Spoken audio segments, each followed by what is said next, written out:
All right. Thank you to everybody in attendance today. Did everybody sign in? Yes, we got to sign in to make sure so that when the attendance office counts you absent, I don't get 55 emails from everybody. Hey, Tuck, can you fix this for me? Because if I get the list, I'll just send it over to the main office to attendance. So today we have the great honor to have Ms. Laura Jensen, who is the Executive Director from the Bartlesville Community Foundation, as you can see on the screen here, to talk about local scholarship options here in our community. Because as we talked about, for those who are in the internship program, we are first connect the bill when we're connecting the dots on what creates our ecosystem as a community. We talked about philanthropy, right? And these are the individuals who help lift up the next generation through service, the monetary contributions. And so a little bit of background about the Bartlesville Community Foundation is a resource for sustainable philanthropy in our community. The foundation was established in 1999 and will celebrate its 25th anniversary this December. Congrats. The foundation proudly hosts more than 40 scholarship funds, the majority of which were established in memory of someone whose passion was fostered in our community. And today they are remembered through their support of their student education advancement. Last year for the foundation, they awarded more than $160,000 in scholarship awards and looks forward to doing the same this year. So wow, $160K.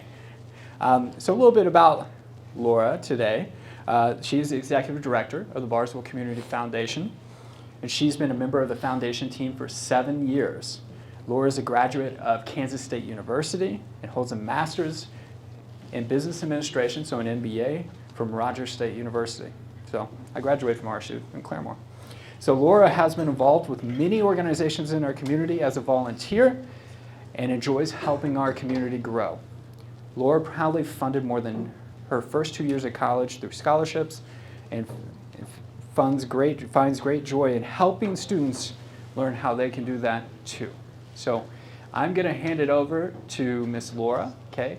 And then after Ms. Laura gets done with her presentation, we're going to have some Q&A. So like I told you in the RSVP and the intake forum, this is your time to ask the questions as we have Ms. Laura on campus today. So let's give a warm round of applause for Ms. Laura Jensen.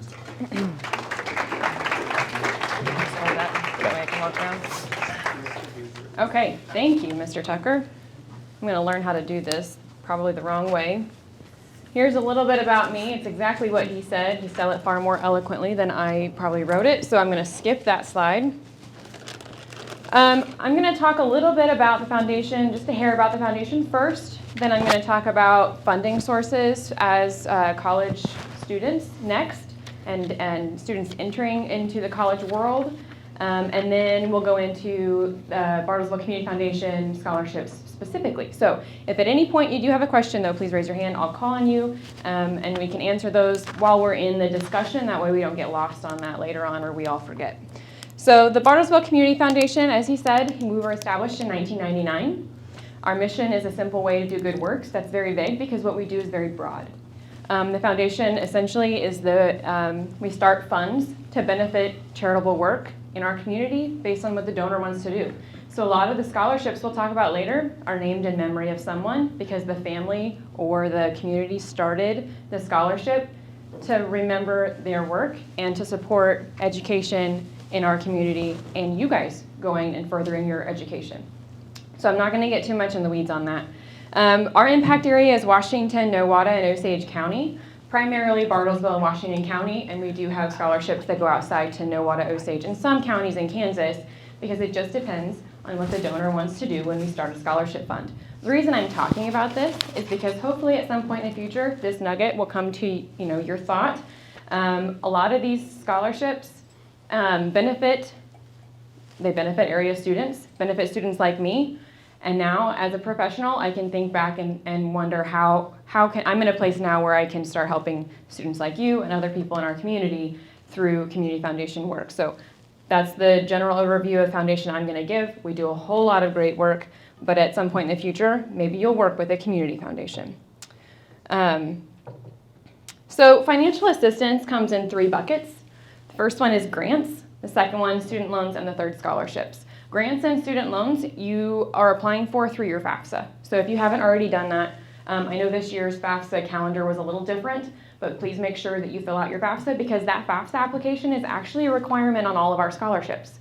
So unless you have that FAFSA finished, you won't be able to submit a complete scholarship application and you won't be considered for scholarship awards. So grants are free money. That's money you don't have to pay back. Scholarships are free money. That's money you don't have to pay back, okay? Student loans, you have to pay that back. So when you're going through how you want to pay for school, you want to use grants and scholarships first and then dip into student loans last. Any questions on the 3 buckets? You guys are I'm sure you're all really well versed in this, so I'm not saying anything new. But if you do have questions, again, let me know. So into specifically scholarships. There are national, college-specific, and local scholarships that you can apply for. National scholarships, when you do, I know we all just type it in our phone, scholarships for whatever school, whatever state, whatever community, scholarships for me, whatever that is. There are national scholarships created by large companies, large foundations that I'm sure many of you are qualified to apply for. Apply for them. But the one note I want to make sure that you guys know, please never pay to apply for a scholarship, okay? Applying for a scholarship should be free. All of this should be free. The free application for federal student aid, scholarships, and grants. You shouldn't have to pay for any of those. You pay them back when it comes to federal student loans or student loans, but you should not pay to receive them. College-specific scholarships are usually awards that you guys will apply for as you apply for college. You shouldn't have to create another application for scholarships that are specific to your school.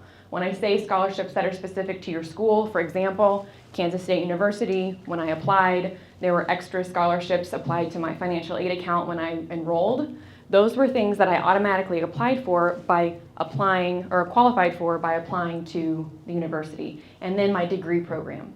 So as you get further into your career path, or as your education path, there will be more that you qualify for and will actually be automatically assigned to you because you already filled out that application as you applied for college and you enrolled. So if you, and a lot of times they don't get awarded, so they're sitting there waiting for you. That's part of the benefit of doing all of these things up front. They're just waiting for you to come along. I know that sounds, it's incredibly passive, but it's waiting for you.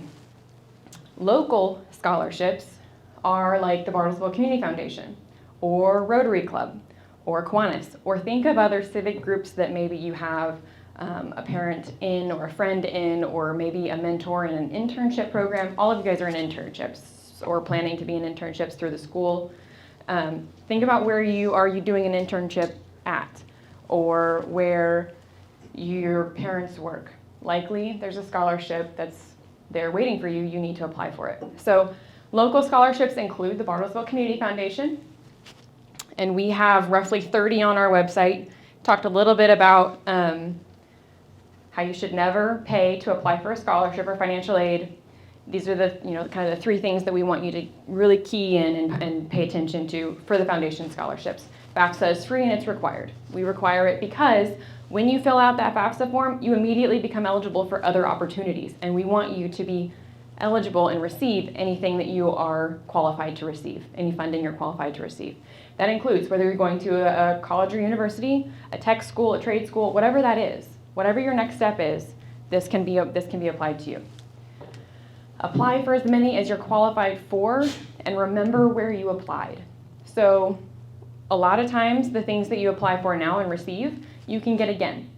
All you have to do is apply. So keep a list of where you applied and what the deadlines are, because sometimes that's all it takes is applying and remembering that next year you need to refresh your essays or turn in a transcript and you can get that funding again. So when you think about the essays for the Community Foundation scholarships, you'll likely need to write a couple. But once you have your draft and your outline done, then you should be able to go back through that content and kind of customize it. That way you're not starting from a blank page every time. Use that as your draft, customize it to the scholarship you're applying for, and use it.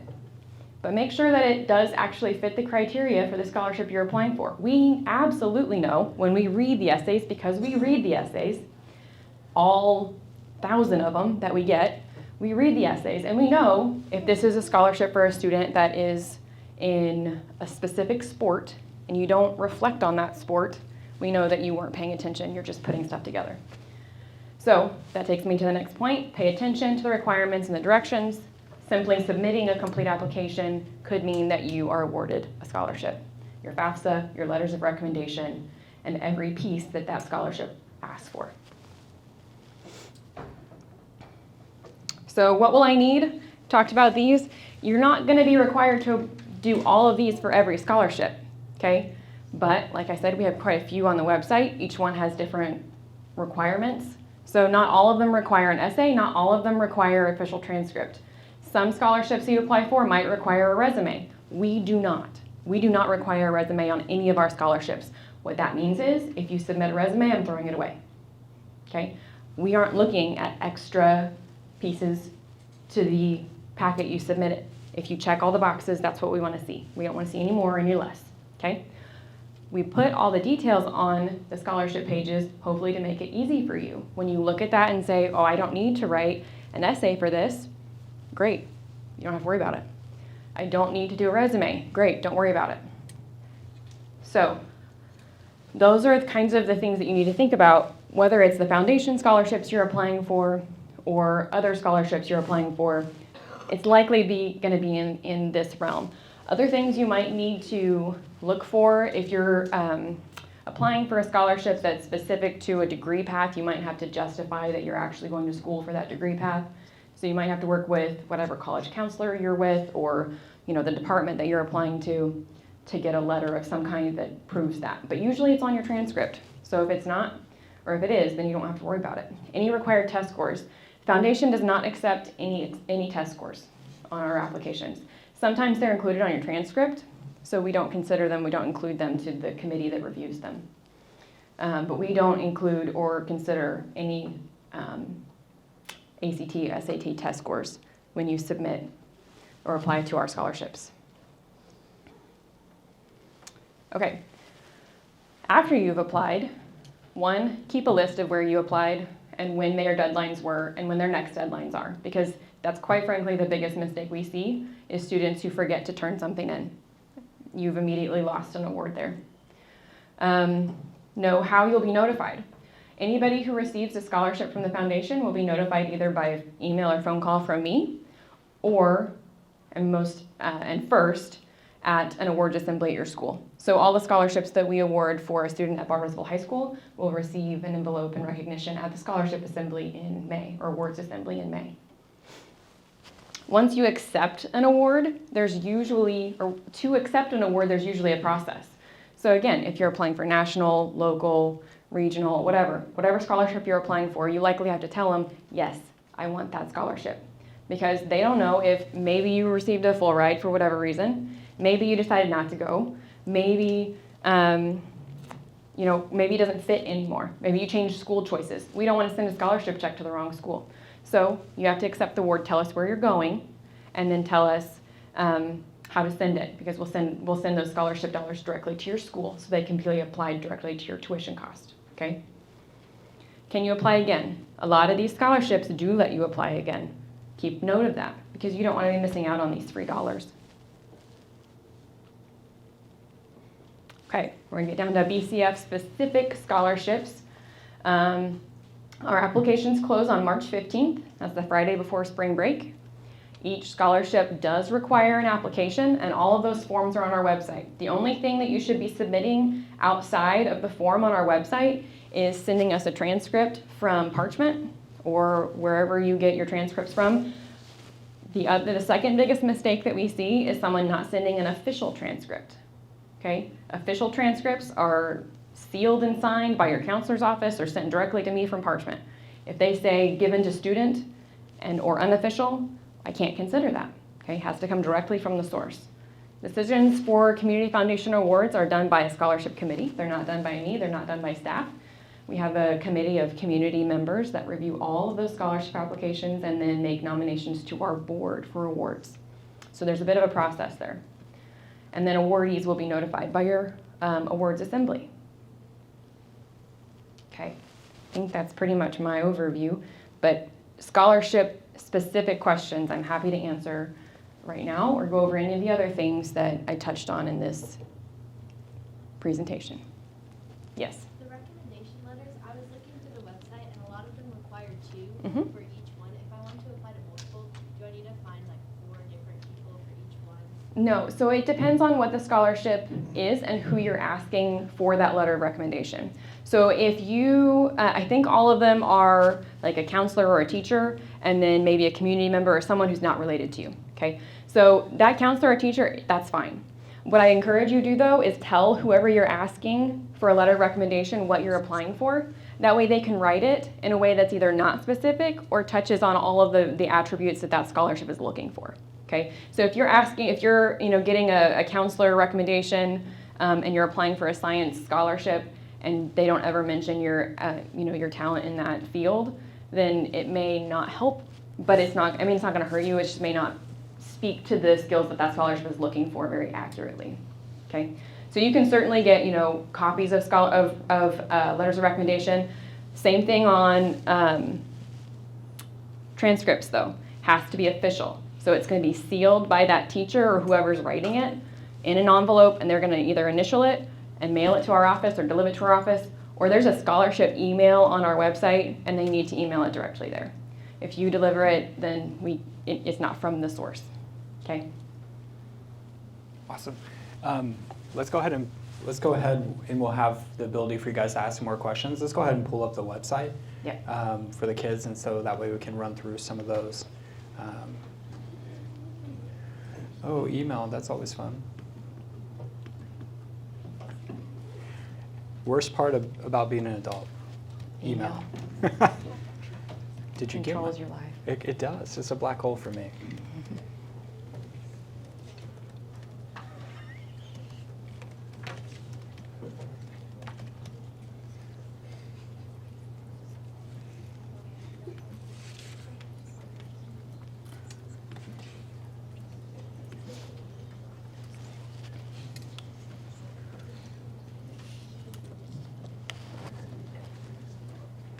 All right, so let's start off with the first one. Actually, I'm going to go back. Go back to that homepage for me. Okay, so this not only on the very top tells you when everything is due. Make sure you know that all of these are due the same time. Okay. The other thing is this FAQ page that we have linked down here at the bottom.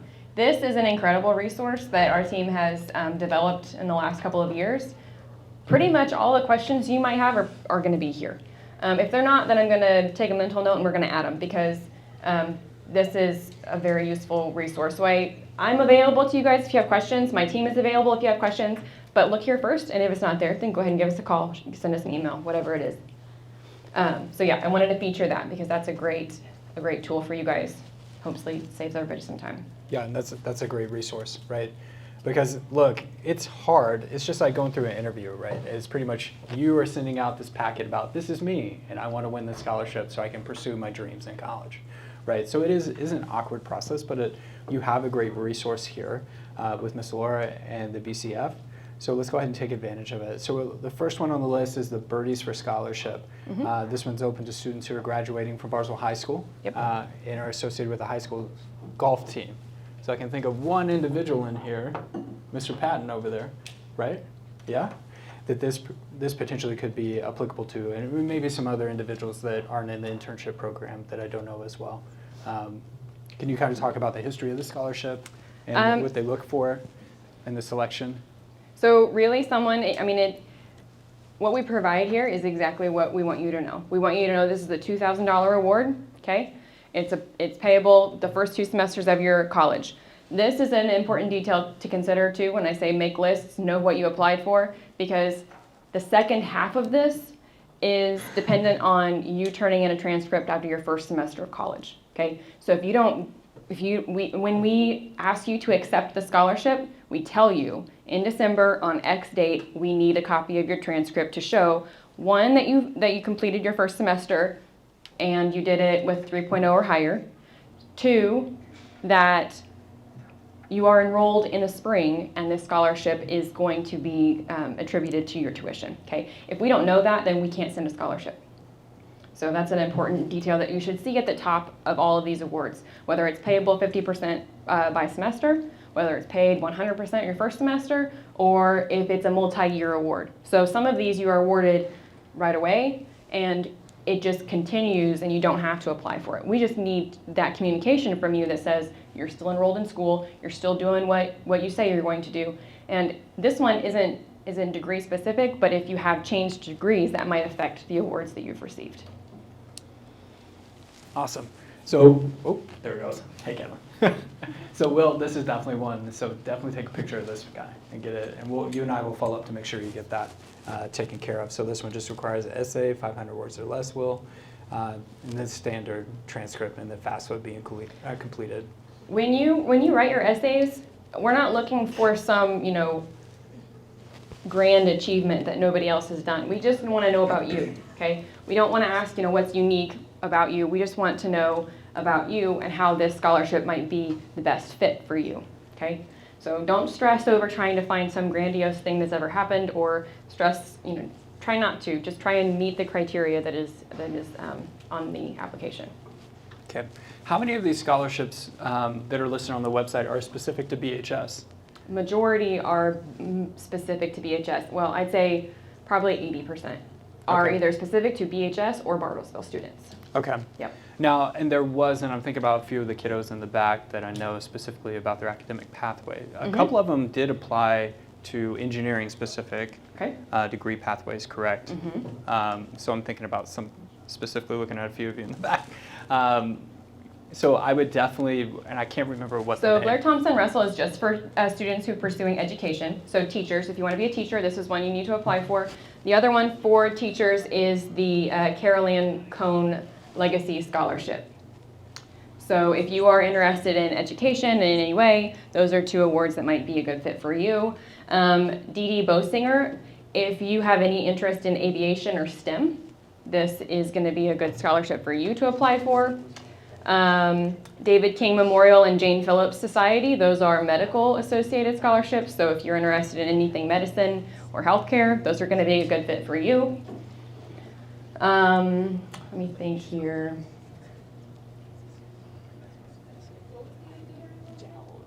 Which one? Which one? Aviation. Aviation was the Bosinger. Yep. Let me think here. What's another one? A couple of arts associated ones. Mary Lou Price is one for just women. So if you are interested in what those qualifications, we have a question over here. Here you go. Wait. We're 2 for 2 on the last meeting, so a question. I have a question that I'm not sure if it's specific to the Bartlesville Community Foundation. There's a lot of scholarships I've heard about that are kind of smaller scholarships. Like I've heard of some for having red hair, being left-handed, stuff like that. Is that related to the Bartlesville Community Foundation or not? Because I was looking for stuff like that when I looked at this, and then I couldn't find anything like that. So yes. I don't currently have one for someone who's left-handed or has red hair. No, but that's a great example because I do have some in a couple years or at some point in the future who will be only for twins or will be, we commonly think about, degree paths, but think about what makes you you. Do you write with your left hand? Do you have red hair? Do you, have, passions in art? Whatever that is. Look for scholarships that do have that criteria because there are some national scholarships that are, or other foundation scholarships that do meet. Now, when I say foundations, I don't mean just Bartlesville Community Foundation. So when you're out looking for foundation scholarships, look at Oklahoma City. Because Oklahoma City Foundation does have some for students in this area. Tulsa Community Foundation are the two big ones in Oklahoma. But there are going to be others that have, like I have the Dr. King Scholarship and there's one more on our page that is for students anywhere in the country or anywhere in the state. So when you think about foundation, hopefully I'm just an introduction and you can look at other community foundations through just a general search. Okay. So that may seem like a silly question, but it's absolutely out there. I had heard of it, and I thought it was through Bartlesville Community, but I hadn't realized that we were also eligible for some. Oklahoma City is also one, so that's all I was wondering. Yep. And I think you had touched on this, Laura, but a lot of the associations that your parents belong to, right? It could be the Yes. Kiwanis Club, could be Washington County Soccer Club, right? They have individual scholarships out there, and it might be 500, 1,000. I see Pectoral shaking his head. It might be 1,000, 1,500. Those are usually posted on the senior info page on Canvas, okay? So that is a great place. I know Ms. Bird works really hard internally through BHS to get those posted. And it's always good to ask your parents, right? Because they might serve on some of these boards. I know we have a bunch of people in here that have parents that serve on boards. Ask those questions. There's a lot of opportunity out there for you. They don't necessarily need to serve on a board either. And go back to your grandparents too. If you have, or uncles and aunts, whatever they were engaged in. You know, when I say what makes you you, it talks about your past, talks about your family, the people that you're around. Because one of the scholarships that I received was one from the unit that my grandfather served in while he was in Vietnam. So it was a small scholarship, but I'm the only one that would have been, I wasn't the only one eligible for it, but the pool for applicants for that is really small. So the likelihood of my receiving it was far higher. So look for those, the things that make you and your family unique, and find, Google that. My grandfather was in Quezon. Is there a scholarship for that? My mom is a teacher. Is there a scholarship for that? Those kinds of things. So what we're going to do, we're going to give you guys a couple minutes. You're going to talk as a table, okay? And you're going to come up with a question that your table is going to ask of Miss Laura, okay? This is an invaluable opportunity for you to ask these questions, and you never know. There's not a bad question. I appreciate Alex kicking it off with his question. So let's keep that dialogue going. That's what today is about, okay? So I'll give you a couple minutes, and then we'll go around the room. That's a weird sound. So let's start here in the back with Ava's table here. Ava, do you have a question you'd like to ask? Awesome. Say your name. Were you intern? Ava. I intern at United Way. Are there scholarships that can apply to multiple specific degrees? So if you were, give me an example for me. Like if someone was going to be like an English degree and there's also someone who's going to be like a nursing degree, would there be a scholarship that would apply to both of them? Okay, good question. So all of the scholarships that I talked about today are going to have more than one recipient. Okay, so when you apply, you may be one of 2 or 3 people who get that award.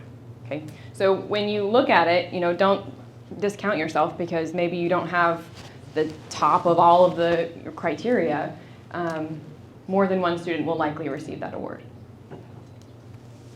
Good question. And also to that point, service league scholarship. Anybody can apply, and there's not a degree path requirement. So a nurse could get it, and a teacher could get it. Yep. Thank you, Ava. Over here. What? Yeah, you got it. My name's Catherine Gallardo, and I intern at Keller Williams Real Estate. And our question was, what is the most competitive scholarship out of all of these? I'd say they're all really competitive. The one that's the hardest to get would probably be because it's the hardest requirement. It's the most narrow scope. So we have one, if anybody's interested in becoming a nurse, and anybody at that point wants to become a nurse anesthesiologist, the Dodwell Scholarship is for nurse anesthesiologists first, and then chemistry and chemistry engineers next. Eli. Yep. Thank you. Great question. Griff's table. No, I don't have the question. Okay, you got it. Okay. Did you hear about the scholarship for nurse anesthesia? Okay. Case Winter, and my question is, how many total applicants were there last year? Oh gosh, like 130. Now, when you say applicants, someone could apply for all of those scholarships and not be qualified, so not be considered or not receive them.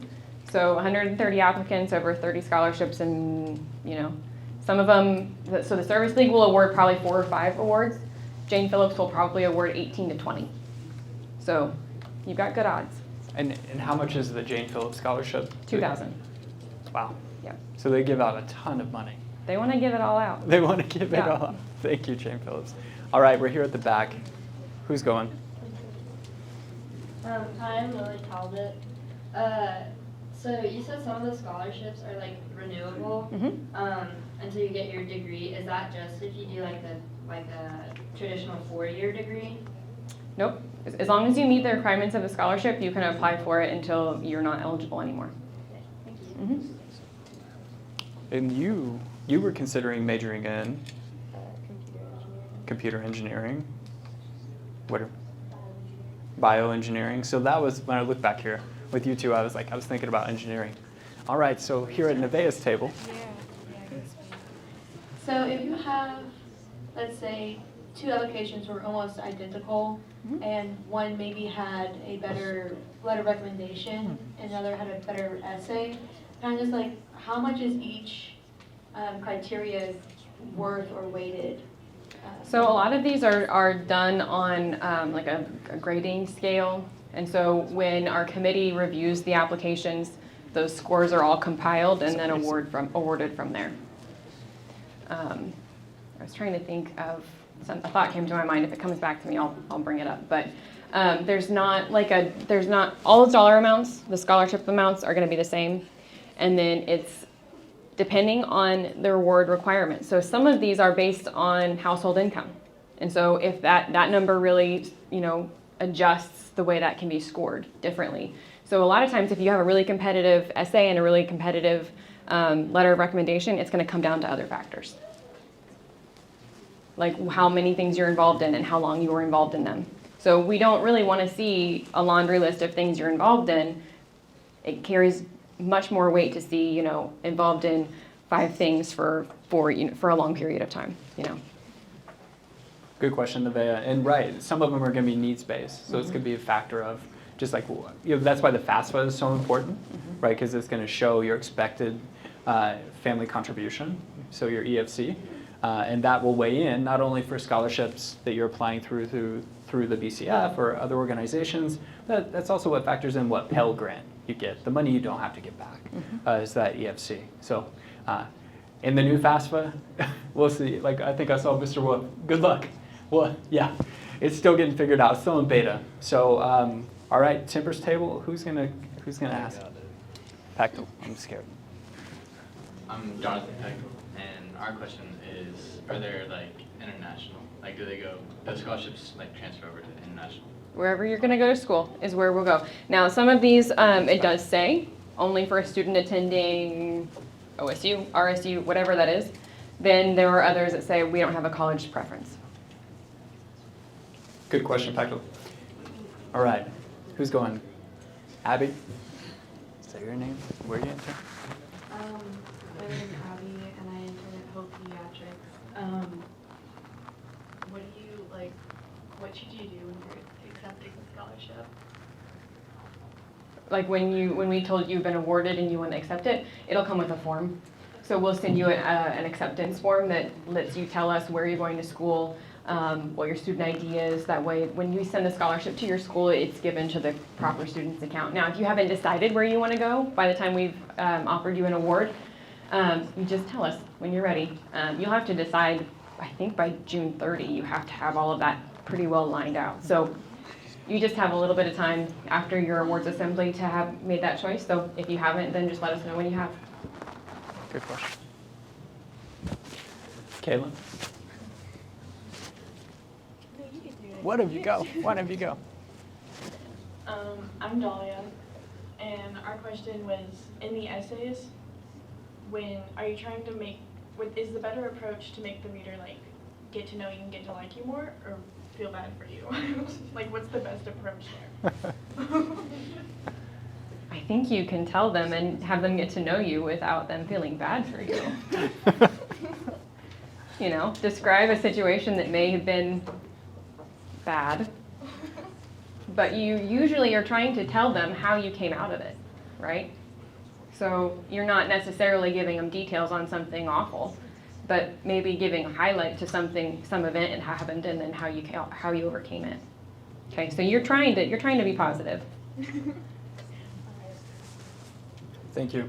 I always refer back, and Miss Laura might understand this more than kiddos, but there's a great book called Story Brand.